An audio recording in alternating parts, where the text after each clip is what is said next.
لیکن کہا جو کھلا رہا ہے وہ منہ چڑھا کے کھلا رہا ہے، منہ چڑھا کے کھلا رہا ہے، پھر نہیں کھایا جائے گا. تو ماشاءاللہ بیوی بھی بہت محبت سے کھلا رہی ہے، دوست احباب بھی بہت محبت سے کھلا رہے ہیں، جہاں کہیں مہمان بن کے جاتے ہیں لوگ خوشی خوشی کھلاتے ہیں. یہ ساری نعمتیں اللہ کی طرف سے. تو میں یہ عرض کر رہا تھا میرے بھائیوں، اسی پر آج ختم کر دیتا ہوں. یہ ریوائز ہو گیا، ریپیٹ ہو گیا دوبارہ، تاکہ ذہن میں مضمون آ گیا. اللہ جل جلالہ وعم نوالہ کے احسانات پر غور کرو. کیا احسان کہ اللہ تعالی شانہ نے مجھے یہ عطا فرمائے. اچھا دوست، اگر اچھا دوست ہے تو آدمی بیٹھ کر کے سوچے کہ اس زمانے میں، اس پرفتن دور میں اچھا دوست کس کو ملتا ہے جو تھک اینڈ تھن میں ساتھ رہتا ہے، جو آپ کی ہر کڑوی کسیلی کو برداشت کر لیتا ہے مگر ساتھ نہیں چھوڑتا. مخلص دوست. آپ نے آزمایا اور بار بار آزمایا لیکن وہ ٹس سے مس نہیں ہوتا. آپ اس کی طرف توجہ کریں نہ کریں وہ آپ کو نہیں چھوڑتا، وہ آپ کے ساتھ جو حسن سلوک ہے اسے نہیں چھوڑتا. یہ بھی تو ایک نعمت ہے غور کرنے کی. اتنے لوگ کورونا وائرس میں چلے گئے، بیمار ہوئے، تکلیف میں مبتلا ہوئے، ہمیں کورونا وائرس نہیں ہوا، آپ کو کورونا وائرس نہیں ہوا. یہ بھی اللہ کی ایک نعمت ہے ہمیں. اور جو لوگ کورونا وائرس سے گزر کر ٹھیک ہو گئے یہ بھی اللہ کا احسان ہے. اور جن لوگوں کے ڈیئر اور نیئر ونز کورونا وائرس کے شکار ہو کر دنیا سے چلے گئے تو ان کے لیے بھی نعمت ہے کہ ان کے خاندان میں اللہ نے کسی کو شہید بنایا. جس زاویے سے دیکھو مومن کے لیے ہر چیز نعمت ہے. بیمار نہیں ہوتا ہے تو عافیت ہے، نعمت. بیمار ہوتا ہے تو گناہ معاف ہوتے ہیں، نعمت. گناہ معاف ہے تو درجے بلند ہوتے ہیں، نعمت. اللہ کا قرب نصیب ہوتا ہے، نعمت. فرشتے رحمتوں کے ساتھ نازل ہوتے ہیں، نعمت. اس کی جو خبر لینے کے لیے آتے ہیں، بیمار کی جو بیمار پرسی کے لیے جو لوگ آتے ہیں، اگر دن میں کسی وقت آتے ہیں تو شام تک 70,000 فرشتے، 70,000 فرشتے، اور رات کے وقت آتے ہیں تو صبح صادق تک 70,000 فرشتے اس کے لیے مغفرت اور رحمت کی دعا کرتے رہتے ہیں. تو بیمار پرسی کرنے والے کے لیے اتنا بڑا انعام ہے تو پھر خود بیمار کے لیے کتنا انعام ہوگا. اللہ تعالی شانہ قیامت کے دن بندوں سے کہیں گے کہ میں بیمار تھا اور تم میری خبر لینے کے لیے نہیں آئے تھے، میں بیمار تھا تم میری خبر لینے کے لیے نہیں آئے تھے. تو بندے کہیں گے کہ اللہ آپ اور بیماری، آپ کیسے بیمار ہو سکتے ہیں؟ تو اللہ تعالی شانہ ارشاد فرمائیں گے کہ تمہیں پتا تھا کہ نہیں کہ میرا فلاں بندہ بیمار تھا؟ کہا کہ جی ہاں پتا تھا. تو کہ اگر تم اس کی عیادت کرنے کے لیے جاتے تو تم مجھ کو اس کے پاس پاتے. اللہ بیمار کے پاس ہوتا ہے.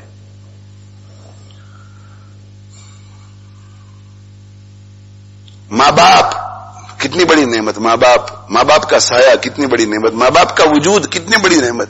ماں باپ اگر بیمار ہیں اور بستر میں پڑے ہوئے ہیں میرے بھائیوں اور آپ کے گھر میں ان کا وجود ہے، اس کی وجہ سے کتنی رحمتیں اترتی ہیں اور کتنی بلاؤں سے اللہ تم کو بچاتے ہیں اس کا اندازہ نہیں. یہ بھی نعمت.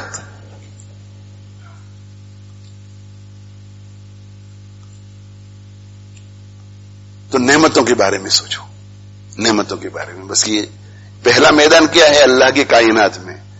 روزانہ 5 منٹ 7 منٹ نکالو، واک کے لیے چلے جاؤ اور دائیں بائیں آگے پیچھے دیکھو پارکوں میں. اور کسی کا اگر بڑا گارڈن ہے تو اپنے گارڈن میں نکل کر کے کنٹمپلیٹ کرے. اور دوسرا غور و فکر کا میدان کیا؟ اللہ کے احسانات. اللہ کے احسانات پر غور کرنا ہے. اللہ کے احسانات پر غور کرو گے تو کیا ملے گا؟ اللہ تعالی شانہ کی محبت نصیب ہوگی. اللہ کی کائنات میں غور کرنے سے اللہ کے وجود اور اللہ کی توحید کا یقین پیدا ہوتا ہے، اور اللہ کے احسانات پر غور کرنے سے اللہ کی محبت نصیب ہوتی ہے. اللہ تعالی شانہ مجھے آپ کو عمل کی توفیق عطا فرماوے. حضرت لقمان علیہ الصلوۃ والسلام کا یہ ارشاد ہے کہ طول الفکر طریق الی الجنت. بہت زیادہ دیر تک غور و فکر کرنا، یعنی صحیح غور و فکر کرنا، یہ جنت کا راستہ ہے. ابراہیم بن ادم رحمت اللہ علیہ فرماتے ہیں کہ الفکرۃ نور تدخلہ قلبک یہ غور و فکر کرنا، صحیح غور و فکر کرنا ایک نور ہے جسے تو اپنے دل میں داخل کر رہا ہے. سفیان ابن عیینہ رحمہ اللہ تعالیٰ فرماتے ہیں، سفیان عیینہ رحمہ اللہ، اور سفیان ابن عیینہ رحمہ اللہ تعالیٰ یہ بھی فرماتے ہیں کہ التفکر مفتاح الرحمت، یہ غور و فکر کرنا یہ رحمت کی کنجی ہے. اگر کسی کو غور و فکر کی دولت نصیب ہو گئی تو سمجھو کہ اسے رحمت کی کنجی مل گئی، اب رحمتیں برستی رہیں گی. اور ابراہیم بن ادہم رحمۃ اللہ علیہ کیا فرماتے تھے؟ ابراہیم بن ادہم رحمۃ اللہ علیہ فرماتے تھے کہ التفکر مخ العقل، التفکر مخ العقل، یہ تفکر جو ہے وہ عقل کا اصل، عقل کا ایسنس ہے، عقل کا دماغ ہے، عقل کا بھیجا ہے. اور فرماتے تھے کہ التفکر مخ العمل، یہ عمل کا مغز ہے، عقل کا مغز اور عمل کا مغز. اس کا مطلب یہ ہے کہ اگر کوئی تفکر کرتا ہے تو اس کی عقل بھی بہت بہتر ہوتی ہے، وسیع ہوتی ہے، اور اس کے عمل میں بھی اضافہ ہوتا ہے، اور اس کے عمل میں بھی قوت پیدا ہوتی ہے، روحانیت آتی ہے، نورانیت آتی ہے. اللہ جل جلالہ وعم نوالہ ہم سب کو عمل کی توفیق عطا فرماوے. وآخر دعوانا ان الحمد للہ رب العالمین وصلی اللہ علی نبینا محمد وعلی آلہ واصحابہ اجمعین. بھائی مجھے پتا نہیں اعلانات ہوئے ہیں یا نہیں، مگر 3 حضرات کی وفات کا اعلان کرنا چاہتا ہوں. ایک تو یہ کہ بنگلہ دیش میں ایک عالم تھے مولانا قاسم صاحب، ہمارے یہاں بھی جب بھی تشریف لاتے تھے بہت محبت سے تشریف لاتے تھے، اور حضرت مولانا ابرار الحق صاحب ہردوئی رحمۃ اللہ علیہ کے خلیفہ تھے.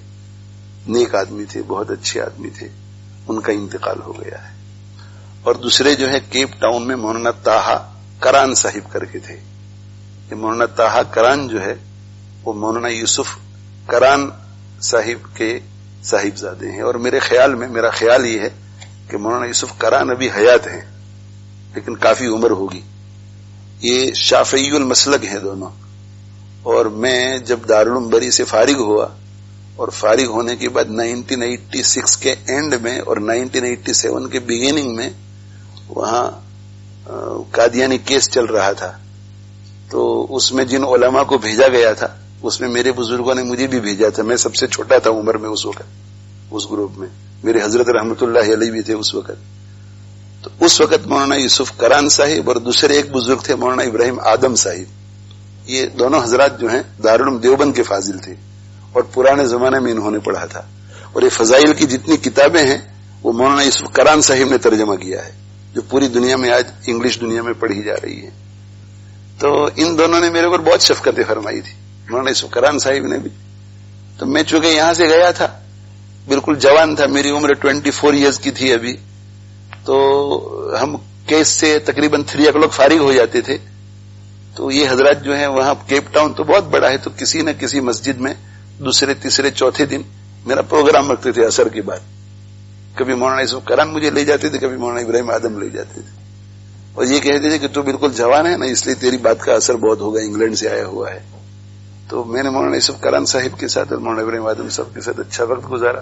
اس کے بعد مولانا ابراہیم آدم صاحب تو یہاں تشریف لائے تھے، تو ملاقات بھی ہوئی، انہوں نے مجھے پہچان لیا تھا. یہ مولانا یوسف کران صاحب کے بیٹے مولانا طاہا کران، مولانا طاہا کران بھی بڑے صاحب علم آدمی تھے اور شافعی المسلک تھے، لیکن ظاہر ہے کہ چاروں مسلکوں میں تو آپس میں بہت محبت ہے. تو مولانا طاہا کران یہ خود بھی دارالعلوم دیوبند کے فاضل تھے، اور ان کو جو ہے وہ جتنے مقلدین حضرات ہیں، چاہے شافعی ہو حنفی ہو، سب میں ان کو مقبولیت حاصل تھی. تو اتنی عمر نہیں ہوگی، میرے خیال میں میری عمر کے ہوں گے، ہو سکتا ہے مجھ سے کچھ چھوٹے بھی ہوں. اور تحریر بھی بہت اچھی تھی، تحقیق بھی بہت اچھی تھی، اور خود کا دارالعلوم تھا، بیان بھی بہت عمدہ کرتے تھے. لیکن کام کے آدمی تھے تو ادھر ادھر بیانات کے لیے زیادہ جاتے نہیں تھے. کیسے انتقال ہوا وہ تو بعد میں پتہ چلے گا. ان کا بھی انتقال ہو گیا ہے. یہ 2 بڑے عالم چلے گئے، اور ایک مولانا اسماعیل کوثر صاحب چلے گئے. اب پتہ نہیں یہ مولانا موسیٰ ماکڑ صاحب کے مدرسے والے ہیں یا دوسرے ہیں، اس لیے ابھی اس کے بارے میں کچھ کہہ نہیں سکتا. بہرحال اللہ تینوں کی مغفرت فرمائے. اور ہمارے ایک مسلی، 5 وقتہ مسلی غلام بھائی، ہمارے نورانی بھائی کے میرے خیال میں برادر نسبتی ہوتے ہیں، یہاں اس طرف نماز پڑھتے تھے بہت اہتمام سے، 5 وقتہ نماز یہیں پڑھتے تھے، آزاد ہاؤس میں رہتے تھے. ان کا بھی آج انتقال ہو گیا ہے.